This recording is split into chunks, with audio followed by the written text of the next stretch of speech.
ফেসবুকের বিরুদ্ধে বেরিয়ে আসছে চাঞ্চল্যকর তথ্য। ১৫০ কোটি গ্রাহকের তথ্য হ্যাকারদের কাছে বিক্রির অভিযোগ। নিরাপত্তা নিয়ে প্রশ্ন। মার্কিন আইন প্রণেতাদের তোপের মুখে ফেসবুক। শিশুদের জন্য চরম ক্ষতিকর এই মাধ্যম উস্কে দিচ্ছে বিভেদ। কংগ্রেসের শুনানিতে বললেন প্রতিষ্ঠানটির সাবেক কর্মী। যুক্তরাষ্ট্রের কাছে গুরুত্ব হারিয়েছে পাকিস্তান। বাইডেনের সঙ্গে ইমরান খানের ফোনালাপে মরিয়া ইসলামাবাদ। হতাশ পাক পররাষ্ট্রমন্ত্রী। ফ্রান্সের ৭ দশকে ধর্মীয় যাজকদের হাতে যৌন হয়রানির শিকার ২.২ লাখ শিশু। সমালোচনার ঝড়, শাস্তির দাবি।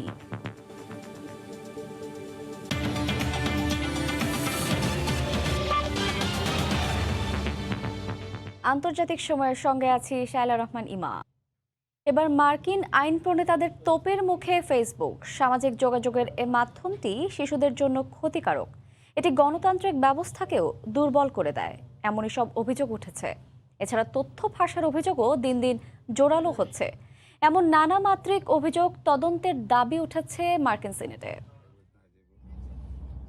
যতই দিন যাচ্ছে ফেসবুকের বিরুদ্ধে অভিযোগের পাল্লা কেবল ভারী হচ্ছে। ফেসবুকের বিরুদ্ধে গণতন্ত্রকে হুমকির মুখে ফেলার অভিযোগ যেমন রয়েছে, তেমনি সবচেয়ে বড় অভিযোগটি হলো শিশুদের শৈশব কেড়ে নেওয়ার আর তাদের শিক্ষা ও কোমলমতি জীবন ঝুঁকিতে ফেলার। ফেসবুক উস্কে দিচ্ছে বিভেদ, এমন তথ্য উঠে এসেছে। টানা কয়েক ঘন্টা ফেসবুক বন্ধ থাকা নিয়ে নানা রকম জল্পনা কল্পনার মধ্যেই এবার যুক্তরাষ্ট্রের আইন প্রণেতাদের কাছ থেকে আরেক দফা তুলোধনো হলো ফেসবুক। সাবেক ফেসবুক কর্মী ফ্রান্সিস হাউগেন তথ্য ফাঁসের যেসব অভিযোগ করেছেন তার তদন্তেরও দাবি করেছেন মার্কিন আইন প্রণেতারা। ব্যবহারকারীদের নিরাপত্তা নয়, বরং মুনাফাকে প্রাধান্য দেওয়ার জন্য ফেসবুক সিইও মার্ক জাকারবার্গের বিরুদ্ধে অভিযোগ করেছেন তারা। ফেসবুক জানতো যে তাদের এই সাইটটি আসক্তির সৃষ্টি করবে। অনেকের মধ্যে আমাদের শিশুরা ফেসবুকের ক্ষতির শিকার হচ্ছে। কিশোরীরা আজ আয়নায় নিজেদের দেখে সংশয় ভোগে, অনিরাপত্তা বোধ করে। মার্ক জাকারবার্গের উচিত নিজের চেহারাটা আয়নায় দেখা। Again and again, Facebook rejected reforms recommended by its own researchers.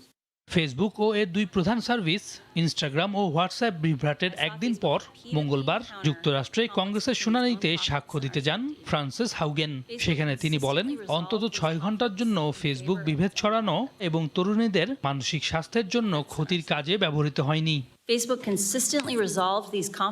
আমি এখানে এসেছি ফেসবুক নিয়ে কিছু সত্য তুলে ধরতে। আমি জানি ফেসবুক শিশুদের ক্ষতি করে, গণতন্ত্রের জন্যও এটা হুমকির। এখানকার নেতৃত্ব এটা জানে কি করে এটা নিরাপদ করা যায়, কিন্তু তারা শুধু অর্থের পেছনেই ছোটে, আর কোনো দায়বদ্ধতা তাদের নেই।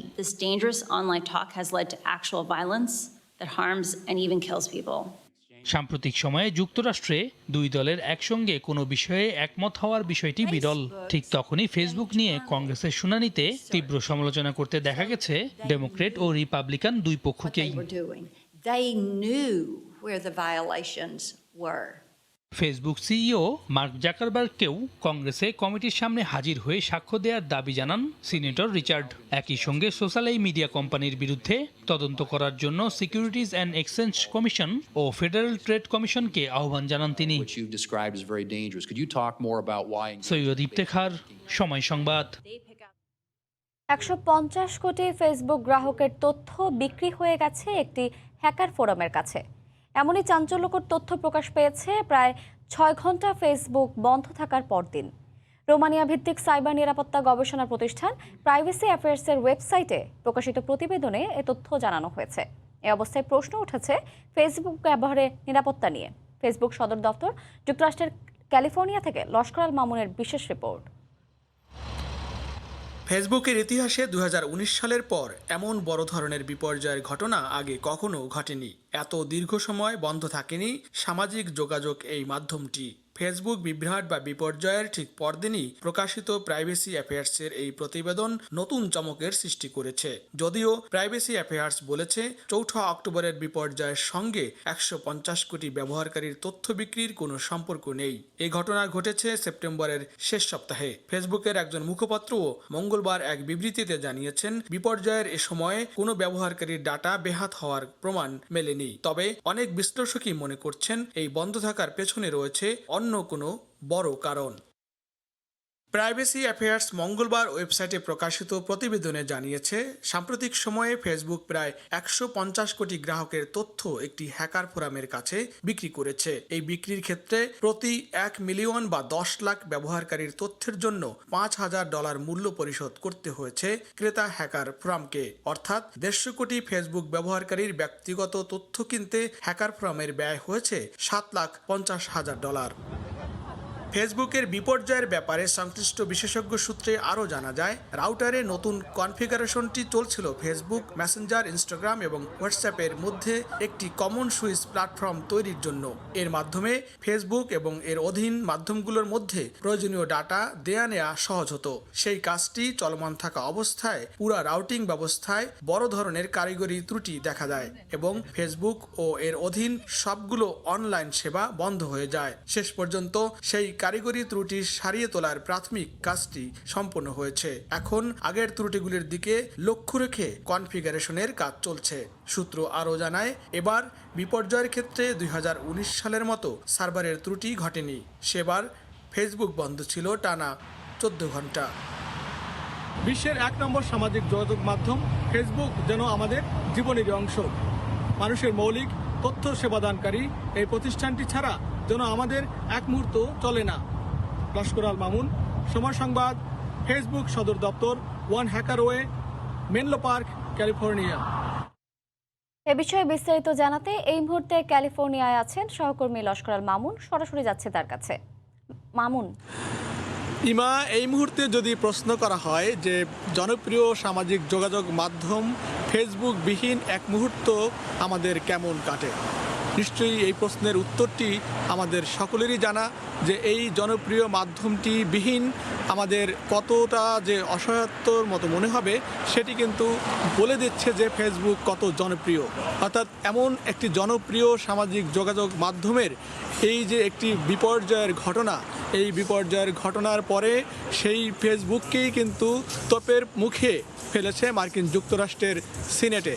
এবং আজকে সিনেটে যে দিনভর আলোচনা হয়েছে সেখানে যে ফেসবুকের সাবেক কর্মী ফ্রান্সিসের যে একটি তথ্য ফাঁসের ঘটনাকে কেন্দ্র করে তার যে স্বীকারোক্তি নেওয়া হয়েছে এবং সেটি নিয়ে যে আলোচনা হয়েছে, তাতে করে মার্কিন যুক্তরাষ্ট্রের ইতিহাসে দুটি প্রধান বিরোধী দল এবং সরকারি দল, অর্থাৎ সরকারি দল ডেমোক্র্যাট এবং রিপাবলিকান বিরোধী দলরা ঐক্যমত্যে পৌঁছেছে যে তাদের দাবি যে ফেসবুককে এর জবাবদিহি করতে হবে এবং ফেসবুকের সকল কর্মকাণ্ডকে তারা একটি নিয়ন্ত্রণ, একটি নীতিমালার মধ্যে আনার চেষ্টা করছেন। ইতিমধ্যেই সেই পদক্ষেপে তারা দুটি দলই ঐক্যবদ্ধ হয়েছে, যা যুক্তরাষ্ট্রের ইতিহাসে আরেকটি মাইল ফলক হয়ে থাকবে। ইমা, আপনি নিশ্চয়ই জানেন যে গত 4 অক্টোবরের যে ফেসবুকের 6 ঘন্টারও কিছুটা বেশি সময় ধরে যে বিপর্যয়ের ঘটনা, তারপর থেকেই কিন্তু ফেসবুক নিয়ে পুরো বিশ্ব জুড়ে তার একটি আলোচনা চলছে, তার একটি ময়নাতদন্ত চলছে এবং সেই আলোচনা সমালোচনার ঝড়ের মুখে কিন্তু এখন ফেসবুক রয়েছে। এই থেকে ফেসবুক কিভাবে উত্তরণ করতে পারে তার পক্ষে কিন্তু তারা ছাপাই গিয়েছেন। ফেসবুকের পক্ষ থেকে বারবারই বিবৃতি দেওয়া হয়েছে। আপনি নিশ্চয়ই জানেন যে ফেসবুকের সদর দপ্তর যুক্তরাষ্ট্রের ক্যালিফোর্নিয়া এবং সেই ক্যালিফোর্নিয়ায় আমি এখন অবস্থান করছি। সেই ক্যালিফোর্নিয়ার সদর দপ্তরে মেনলো পার্কের যে ফেসবুকের অফিস, প্রধান কার্যালয়, সদর দপ্তরে প্রবাসী অনেক বাংলাদেশি প্রকৌশলীরা সেখানে কাজ করেন। আমার সঙ্গে আজকে কথা হয়েছে তাদের মাধ্যমে যে তথ্য আমরা পেয়েছি তাতে করে আপনার মাধ্যমে জানিয়ে রাখতে চাই যে ফেসবুকের আজকে পুরো দিনের দফায় দফায় তারা মিটিং করেছেন এবং সেটি কারিগরি মিটিং, প্রশাসনিক মিটিং সহ নানান ধরনের তারা মিটিং করেছেন। তবে মিটিংয়ে কী সিদ্ধান্ত হয়েছে, কী ধরনের তারা পদক্ষেপ নিতে যাচ্ছে সেটির ব্যাপারে কিন্তু কঠোর গোপনীয়তা রক্ষা করা হয়েছে। কারণ আপনি নিশ্চয়ই জানেন ইতিমধ্যেই ফেসবুকের একজন সাবেক কর্মী তার এই ফেসবুকের গোপনীয় অনেক তথ্য ফাঁস করেছেন এবং সেটি নিয়ে আজকের যে আলোচনা হয়েছে সেই আলোচনার প্রেক্ষিতে এটি কিন্তু অনেকটা স্পষ্টভাবে দায়ী করেছেন সেই ফেসবুকের সাবেক কর্মী ফ্রান্সিস। তিনি বলেছেন এটি শিশুদের জন্য ভয়াবহ, ক্ষতিকারক, গণতন্ত্রের জন্য হুমকি সম্মুখীন এবং একই সাথে তিনি এও বলেছেন যে মিয়ানমারে যে একটি গণহত্যা হয়েছে সেটিরও কিন্তু দায়ভার ফেসবুকের উপর চাপিয়ে দেওয়া হয়েছে।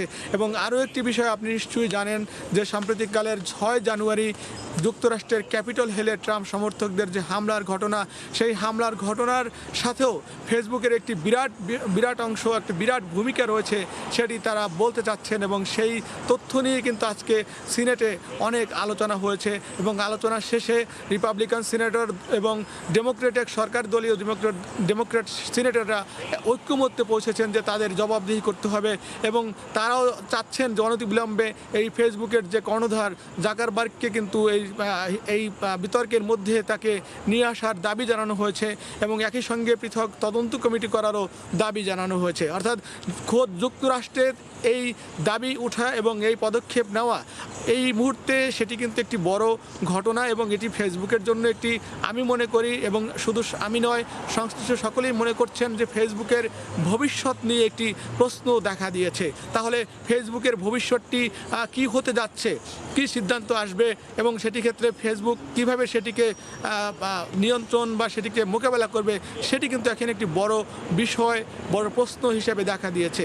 আরেকটি বিষয় আপনাকে জানিয়ে রাখি যে ফেসবুকের 4 অক্টোবরের যে বিপর্যয়ের ধাক্কা, সেই ধাক্কার পরে ফেসবুকের যে অর্থনৈতিক ক্ষতি হয়েছে তার পাশাপাশি কিন্তু তার যে ভাবমূর্তি সেটি কিন্তু বিনষ্ট হয়েছে অনেকাংশে, এবং সেই ভাবমূর্তি ফিরিয়ে এনে ফেসবুকের যে নিরাপত্তার বিষয়টি রয়েছে, একটু আগে যেটি আপনি বললেন সেটি হচ্ছে যে 150 কোটি গ্রাহকের যে তথ্য পাচারের কথা উঠেছে, বিক্রি করে দেওয়ার কথা উঠেছে, সেটি কিন্তু নিঃসন্দেহে একটি বড় ঘটনা, এবং এই ঘটনার যদি সুষ্ঠু তদন্ত হয় এবং এটি যদি সত্যি হয়, যদিও ফেসবুক এটি অস্বীকার করেছে, যদি সেটি সত্যি হয় তাহলে কিন্তু ফেসবুকের সামনে যে একটি ভয়াবহ বিপর্যয়, একটি কারিগরি বিপর্যয় নয়, একটি ভয়াবহ বিপর্যয়ের মুখে কিন্তু ফেসবুক পড়তে যাচ্ছে, এমনটি কিন্তু মনে করছেন সংশ্লিষ্টরা। তবে আর একটি বিষয় যেটি হচ্ছে যে ফেসবুক এখন তাদের এই ধরনের পরিস্থিতিকে মোকাবেলা করে তারা কিভাবে আগামী দিনে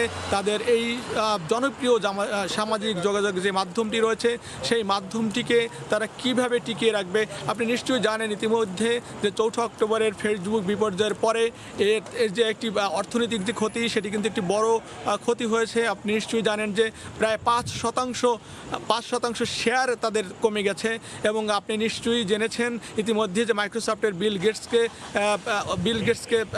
গেটস থেকে এক ধাপ নিচে নেমে গেছেন জাকারবার্গের, অর্থাৎ বিশ্ব যে ধনীদের তালিকা থেকে তিনি কিন্তু এক ধাপ নিচে নেমেছেন।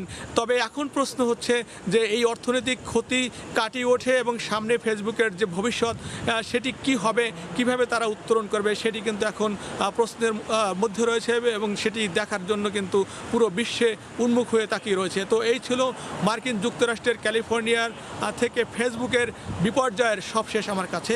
ইমা, হ্যাকারদের কাছে 150 কোটি গ্রাহকের তথ্য বিক্রির অভিযোগ উঠেছে ফেসবুকের বিরুদ্ধে। এ বিষয়ে সবশেষ খবর জানাতে যুক্তরাষ্ট্রের ক্যালিফোর্নিয়া থেকে আমাদের সঙ্গে সরাসরি যুক্ত ছিলেন সহকর্মী লস্কর আল মামুন। দক্ষিণ এশিয়ায় পাকিস্তানকে কোনো গুরুত্বই দিচ্ছে না যুক্তরাষ্ট্র, কেবল গুরুত্ব পাচ্ছে ভারত। এ অঞ্চলে চীনকে মোকাবিলা করতেই মার্কিন এ কৌশল। আর তাই তো আজ পর্যন্ত পাকিস্তানি প্রধানমন্ত্রী ইমরান খানের সঙ্গে একবারও কথা বলেননি মার্কিন প্রেসিডেন্ট জো বাইডেন। এ নিয়ে হতাশা প্রকাশ করেছে পাক পররাষ্ট্র মন্ত্রণালয়। দক্ষিণ এশিয়ায় ভারত হলো যুক্তরাষ্ট্রের মিত্র। এই দুই দেশেরই বৈরী সম্পর্ক চীনের সঙ্গে। অন্যদিকে চীনের সঙ্গে পাকিস্তানের রয়েছে মধুর সম্পর্ক, আর সেজন্যই যুক্তরাষ্ট্র এখন পাকিস্তানকে সেভাবে গুরুত্ব দিচ্ছে না। গণমাধ্যমে এমন তথ্যই উঠে এসেছে। মার্কিন প্রেসিডেন্ট জো বাইডেন ও পাকিস্তানের প্রধানমন্ত্রী ইমরান খানের মধ্যে তাই এখনও কোনো ফোন আলাপ হয়নি।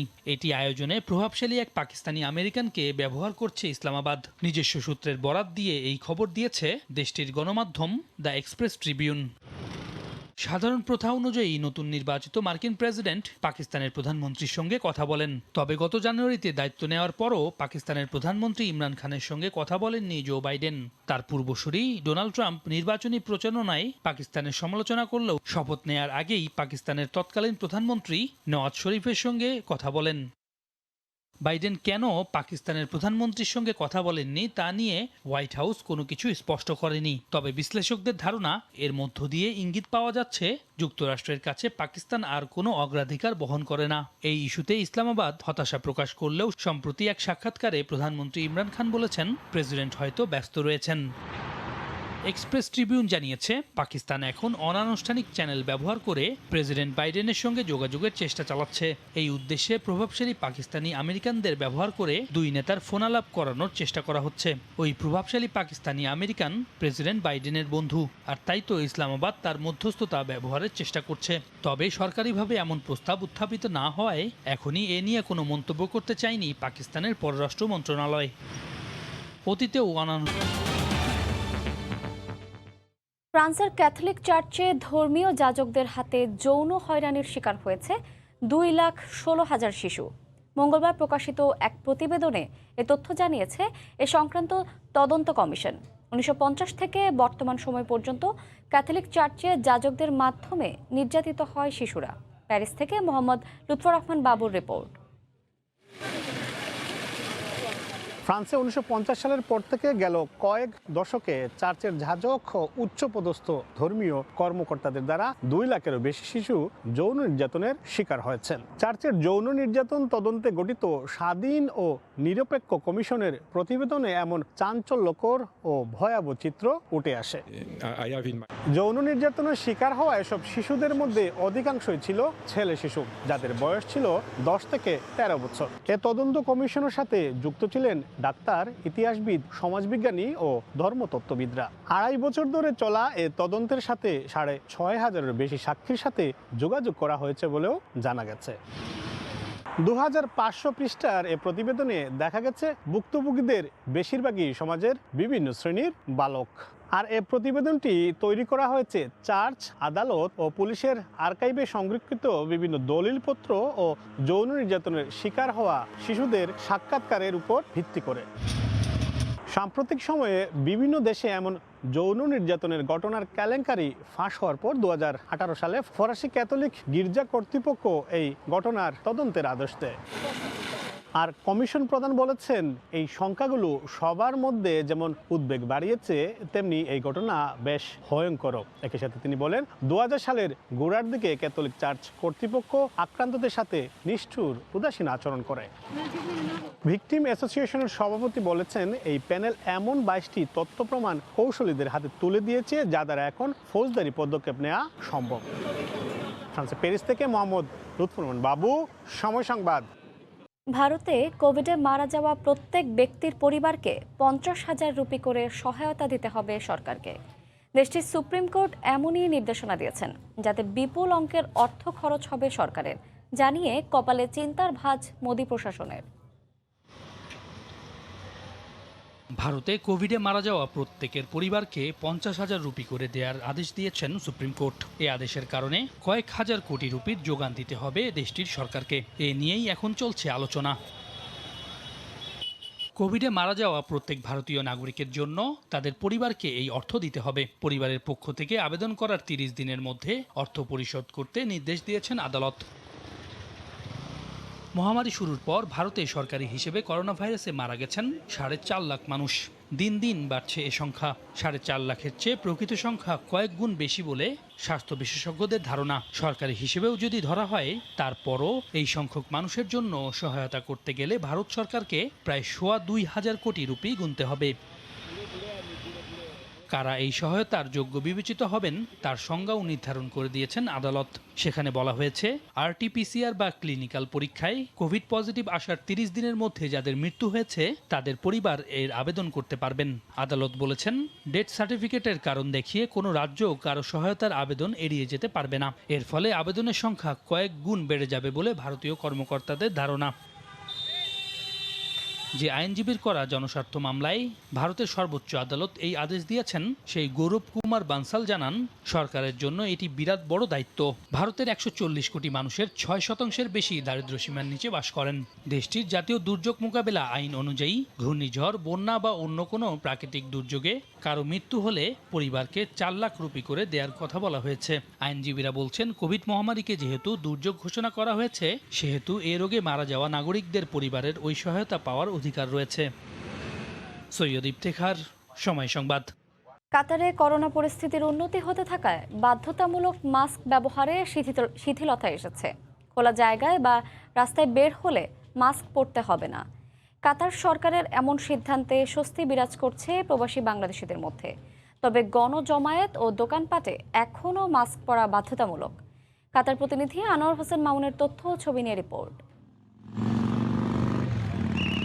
কাতারে করোনা সংক্রমণের শুরু থেকেই ফেস মাস্ক ব্যবহার করা বাধ্যতামূলক করে দেশটির সরকার। মাস্ক ব্যবহার না করলে রাস্তায় অনেককে গুনতে হয় মোটা অঙ্কের জরিমানা। দেশটির করোনা পরিস্থিতি বর্তমানে নিয়ন্ত্রণে আসায় একে একে শিথিল করা হচ্ছে বিধিনিষেধ। এরই আওতায় বর্তমানে মাস্ক ব্যবহারে আনা হয়েছে শিথিলতা। খোলা জায়গায় বা রাস্তায় বের হলে মাস্ক পরা লাগবে না। কাতার সরকারের এমন সিদ্ধান্তে স্বস্তি জানিয়েছেন প্রবাসী বাংলাদেশিরা। কাতারের যে করোনা পরিস্থিতি আলহামদুলিল্লাহ খুবই সন্তোষজনকভাবে কমে আসছে। আর কাতার সরকার এদিকে খুবই যত্নবান ছিলেন, যার কারণে করোনা পরিস্থিতি সবসময় কাতারে ভালো ছিল। আউটসাইডে মাস্ক ব্যবহার অনেকটা শিথিল করা হয়েছে, কারণ পরিস্থিতি বেশ উল্লেখযোগ্য উন্নতি হয়েছে। কাতারে এরই মধ্যে 92% মানুষকে বিনামূল্যে করোনা ভ্যাকসিন দেওয়া হয়েছে। করোনা ভ্যাকসিনের প্রথম ও দ্বিতীয় ডোজ সম্পন্ন। এখন চলছে তৃতীয় অর্থাৎ বুস্টার ডোজের প্রয়োগ। প্রতিদিন করোনায় গড় আক্রান্তের হার কমে 50 জনে দাঁড়িয়েছে। মৃত্যুর সংখ্যা একেবারেই শূন্যের কোঠায়। সময় সংবাদ, কাতার। মঙ্গলের পর এবার শুক্র গ্রহে অভিযান চালাতে যাচ্ছে সংযুক্ত আরব আমিরাত। শুক্র গ্রহের পাশাপাশি এই অভিযানে সৌরজগতের গ্রহাণুবলয়ও পরীক্ষা করা হবে, যা পৃথিবী থেকে মঙ্গলে পরিচালিত অভিযানের চেয়ে 7 গুণ বেশি দূরত্বের হবে। এটি সফল হলে জানা যাবে অনেক রহস্যের উত্তর। মঙ্গলের পর এবার শুক্র গ্রহে নতুন মহাকাশ অভিযানের ঘোষণা দিয়েছে সংযুক্ত আরব আমিরাত। শুক্র গ্রহের পাশাপাশি এই অভিযানে সৌরজগতের গ্রহাণুবলয় পরীক্ষা করা হবে। মঙ্গলবার টুইটারে আমিরাত সরকার এই ঘোষণা দেয়। যুবরাজ মোহাম্মদ বিন জায়েদ জানান, শুক্র ও গ্রহাণুবলয়ে নতুন প্রকল্প করা আমিরাতের মহাকাশ কর্মসূচির উচ্চাকাঙ্ক্ষী অভিযানের নতুন লক্ষ্যমাত্রা। তিনি আরও জানান, মহাকাশ গবেষণা, বৈজ্ঞানিক গবেষণা ও সৌরজগৎকে ব্যাখ্যায় আমিরাত অর্থবহ অবদান রাখতে দৃঢ় প্রতিজ্ঞ। গ্রহাণুবলয়ের অভিযানে 3.6 বিলিয়ন কিলোমিটার পাড়ি দেবে আমিরাতের মহাকাশযানটি, যা পৃথিবী থেকে মঙ্গলে পরিচালিত অভিযানের চেয়ে 7 গুণ বেশি দূরত্বের। শুক্র গ্রহের দূরত্ব পৃথিবী থেকে মঙ্গলের দূরত্বের অর্ধেকের কম। এটি পৃথিবীর সবচেয়ে নিকটতম গ্রহ। 1962 সালে এই গ্রহে প্রথম অভিযান পরিচালনা করে যুক্তরাষ্ট্রের মহাকাশ গবেষণা সংস্থা নাসা। সোভিয়েত ইউনিয়নের অনেক মহাকাশযান গ্রহটিতে অবতরণ করলেও বায়ুর চাপ ও তীব্র গরমের কারণে টিকতে পারেনি। গ্রহটির পৃষ্ঠের তাপমাত্রা প্রায় 465 ডিগ্রি সেলসিয়াস। 2021 সালের ফেব্রুয়ারিতে মঙ্গল গ্রহে মহাকাশযান পাঠায় আমিরাত। হোপ প্রোব নামে এই প্রকল্পে লাল গ্রহের বায়ুমণ্ডলের তথ্য সংগ্রহ করা হয়। সৈয়দ ইফতেখার, সময় সংবাদ। ক্ষমতা গ্রহণের পর প্রথমবারের মতো সাধারণ মানুষের মতো রেস্টুরেন্টে গিয়ে কফি খেলেন যুক্তরাষ্ট্রের প্রেসিডেন্ট জো বাইডেন। এ সময় রেস্টুরেন্টের বাইরে তাকে এক পলক দেখতে ভিড় করেন বহু মানুষ।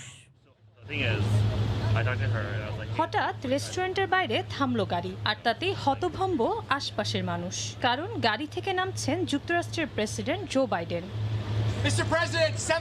ক্ষমতা গ্রহণের পর প্রথমবারের মতো সাধারণ মানুষের মাঝে মিশে রেস্টুরেন্টে গিয়ে সবাইকে চমকে দেন তিনি। সেরে নেন সকালের নাস্তা, সাথে চুমুক দেন কফিতেও। প্রেসিডেন্ট হয়েও সাধারণ মানুষের মতো তার এমন আচরণ অবাক করেছে আশপাশের মানুষকে।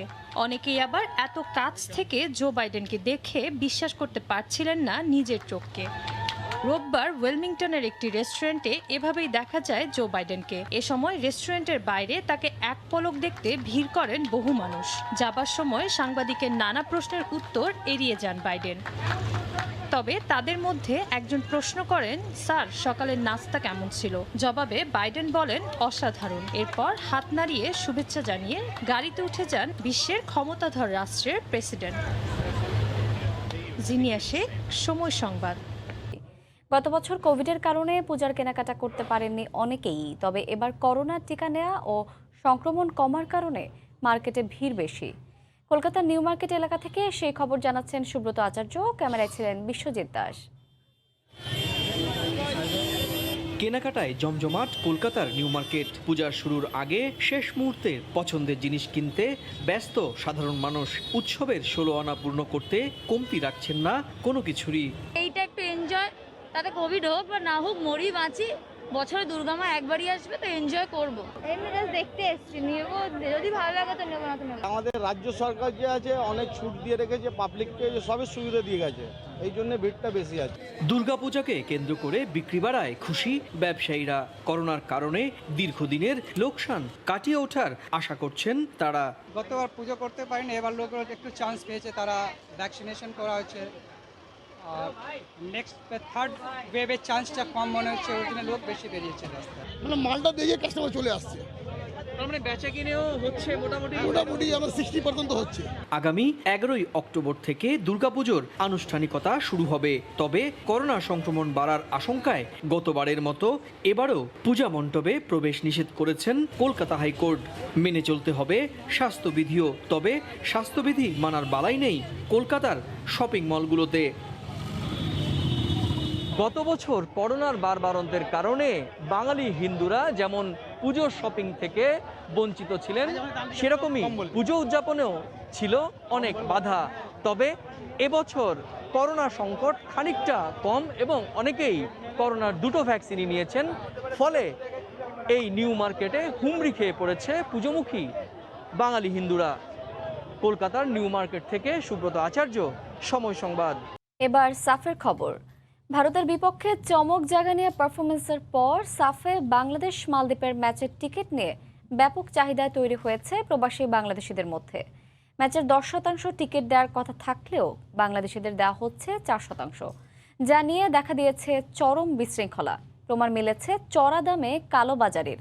মালদ্বীপের রাজধানী মালে থেকে বিস্তারিত SM ইকবালের রিপোর্টে ছবি তুলেছেন সেলিম আহমেদ। এটা বঙ্গবন্ধু কিংবা মিরপুর স্টেডিয়ামের চিত্র ভাবলে ভুল করবেন, কিন্তু ভালো করে কান পেতে শুনুন। ঢাকা থেকে প্রায় 3000 কিলোমিটার দূরে মালের আবেগটাও ঠিক একই রকম। ঢাকার মাঝে খেলা হলে দর্শকের দেখা মেলে না, আর রাশমিধানুতে টিকিটের দেখা নেই। কত হাহাকার, কত আর্তনাদ, তবু ওদের কথা শোনার যেন কেউই নেই। প্রত্যেকটা ম্যাচে আমরা টিকিট কাটি, আজকে কেন আমাদের কাছে টিকিট বিক্রি করবো না? শুধু দিবেদের কাছে টিকিট বিক্রি করতেছে। আমরা আমাদের কাজকর্ম সবকিছু ফালাইয়া আমরা আইসি টিকিটের জন্য, কিন্তু আমরা বাইরের কান্ট্রির মানুষ দেখে আমাদের কাছে টিকিট বিক্রি করা হচ্ছে না। এমনিতেই মালের এই স্টেডিয়ামটির ধারণ ক্ষমতা কম। কোভিড আরও সংকীর্ণ করেছে সেই সংখ্যা। মাত্র 7000 সমর্থকের সুযোগ আছে ম্যাচ উপভোগের, যেখানে বাংলার জন্য বরাদ্দ 10% অর্থাৎ 700 টিকিট, কিন্তু মোটে মিলেছে 50 থেকে 60টি। ওনারা বলতেছে 200 টিকিট তোমাদের জন্য বরাদ্দ করা হয়েছে, 200 টিকিট বিক্রি করা হয়ে গেছে। আমরা 60 জন মনে হয় টিকিট পাই নাই। এরা আমাদেরকে একটা টিকিটও দেয় নাই, অথচ মালদ্বীপে লোক দেখতেছে আমরা 10-15 টাকা নিয়ে বাঙালিদের কাছে ব্ল্যাকে বিক্রি করতেছে। এরা 75 টাকা করে টিকিট কিনতেছে, 200 টাকা করে আমাদের বাঙালির কাছে বেচতেছে। সকাল ধরে আমরা এখানে অপেক্ষা করতেছি, বাঙালি 10 জনকে টিকিট দেয় নাই, তারা বলছে সকল টিকিট বিক্রি হয়ে গেছে। কেন টিকিট কম দেয়া হচ্ছে এ বিষয়ে কাউন্টারে যোগাযোগ করা হলে কোনো সদুত্তর মেলেনি। এরপরেই ঘটে অপ্রীতিকর পরিস্থিতি। সংবাদ সংগ্রহ করতে আসা সময় সংবাদের কর্মীদের উপর চড়াও হন মিডিয়া ম্যানেজার জামিল। এক পর্যায়ে ছিনিয়ে নেয়ার চেষ্টা করা হয় অ্যাক্রিডিটেশন কার্ড। এর আগে সকালে 2 জন প্রবাসী বাঙালি টিকিট প্রত্যাশীদের পুলিশ ধরে নিয়ে যায় বলে খবর আসে সময় সংবাদের কাছে। টিকিট চাই, কিন্তু কোথাও সেই টিকিট নাই।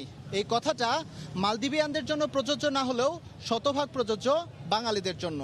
অনেকেই সকাল থেকে এইখানে লাইনে এসে অপেক্ষা করেছেন দীর্ঘ সময়, কিন্তু শেষ পর্যন্ত অনেককেই ঘাড় ধাক্কা দিয়ে বের করে দেওয়া হয়েছে লাইন থেকে। কারণ একটাই, বাঙালিরা যদি কালকে মাঠে প্রবেশ করেন তাহলে সেই সমর্থন পেয়ে যাবে জাতীয় ফুটবল দল। মালে থেকে SM ইকবাল, সময় সংবাদ, মালদ্বীপ। জানিয়ে দিচ্ছে আন্তর্জাতিক সময়ের শিরোনামগুলো। ফেসবুকের বিরুদ্ধে বেরিয়ে আসছে চাঞ্চল্যকর তথ্য। 150 কোটি গ্রাহকের তথ্য হ্যাকারদের কাছে বিক্রির অভিযোগ। নিরাপত্তা নিয়ে প্রশ্ন। যুক্তরাষ্ট্রের কাছে গুরুত্ব হারিয়েছে পাকিস্তান। বাইডেনের সঙ্গে ইমরান খানের ফোনালাপে মরিয়া ইসলামাবাদ। হতাশ পাক পররাষ্ট্রমন্ত্রী। এই ছিল আন্তর্জাতিক সময়। সঙ্গে থাকুন সময়।